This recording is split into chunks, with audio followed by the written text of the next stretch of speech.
अगर तुम बुरा ना मानो तो मुझे तुमसे एक बात करनी है। ऐसी क्या बात है जिसे सुनकर मैं बुरा मान सकती हूँ? अगले महीने से मैं तुम्हें घर खर्च के लिए 30,000 की जगह 20,000 रुपये दे पाऊंगा।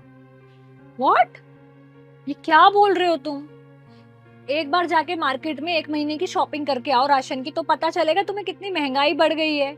इलेक्ट्रिसिटी बिल, राशन, सब्जी, बच्चों की पढ़ाई, ट्यूशन, यार कितने खर्चे होते हैं, मैं कैसे मैनेज करूंगी? क्या बोल रहे हो तुम? रिया समझो, मजबूरी है मेरी। ऐसी क्या मजबूरी है तुम्हारी जो तुम मुझे नहीं बता रहे हो? बताओ मुझे। माँ गांव में रहती है। अब तक तो वो अपने काम खुद कर लेती थी। वो बूढ़ी हो गई है, कमज़ोर भी हो गई है, और कमज़ोरी की वजह से उनसे ज़्यादा चला भी नहीं जा रहा, ना कोई काम हो रहा है। अब उन्हें सेवा की ज़रूरत है, देखभाल के लिए चाहिए कोई। इसलिए मैंने वहाँ एक फुल टाइम मेड रखी है, जो पूरा दिन उनका ध्यान रखेगी, उनके काम करेगी। उसने सैलरी 10,000 रुपये बोली है, तो उसके लिए ही चाहिए। तुम माँ की सेवा के लिए अलग से खर्चा करना चाहते हो, वो भी हमारे ही घर के खर्चों में से काट कर? भैया करना पड़ेगा, माँ है वो मेरी, जिम्मेदारी है मेरी। तुम्हें अच्छे से पता मेरी सैलरी कितनी है। ना ही मैं ईएमआई बंद कर सकता हूँ, ना गाड़ी का पेट्रोल कम कर सकता हूँ। मेरा एक भी एक्स्ट्रा खर्चा नहीं है। घर से खा के जाता हूँ, घर पे आके ही खाता हूँ। तो तुम्हें घर खर्च में ही एडजस्ट करना पड़ेगा थोड़ा। अरे तो पर मम्मी जी की देखभाल करने के लिए किसी और को सैलरी या पैसे देने की जरूरत ही क्या है?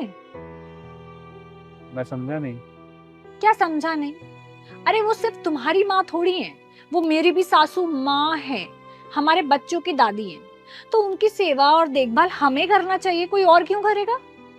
मुझे लगा अगर तुम्हें बोलूंगा तो तुम बोलोगी कि मैं यार घर संभालूं, बच्चों को संभालूं, या तुम्हारी माँ को। और वैसे भी 2 BHK फ्लैट है हमारा। एक में बच्चे रहते हैं, एक में हम रहते हैं। माँ कहाँ रहेगी?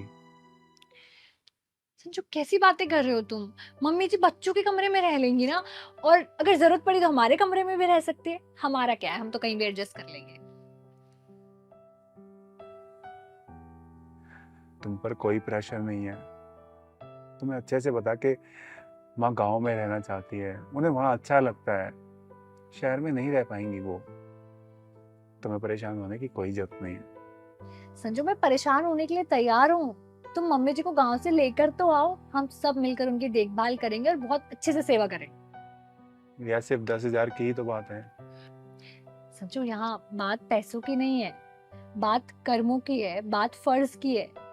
इस उम्र में उनकी देखभाल करने का फर्ज हमारा बनता है। और ये करके हम अपने बच्चों को क्या सिखाएंगे यार, कि इस उम्र में अपने माँ बाप को किसी और के सहारे छोड़ दो और सिर्फ पैसे भेजो। मैं अपने बच्चों को ऐसी परवरिश नहीं देना चाहती। मैं चाहती हूँ कि वो अपनी दादी की कहानियां सुन सुन के बड़े हों, उनके साथ खेलें, उनके साथ रहें, बच्चों को बहुत मन लगेगा। और वो हमारे बड़े बूढ़े कहते हैं ना, माँ बाप की सेवा करने से तो स्वर्ग के द्वार भी खुल जाते हैं और घर में खुशियां रहती हैं। मैं तो मेरे घर में खुशियां चाहती हूँ। और वैसे आज से पहले मैंने कभी इसलिए नहीं बोला था क्योंकि माँ जी गाँव में खुश रहती हैं, उनका मन वहां लगता है।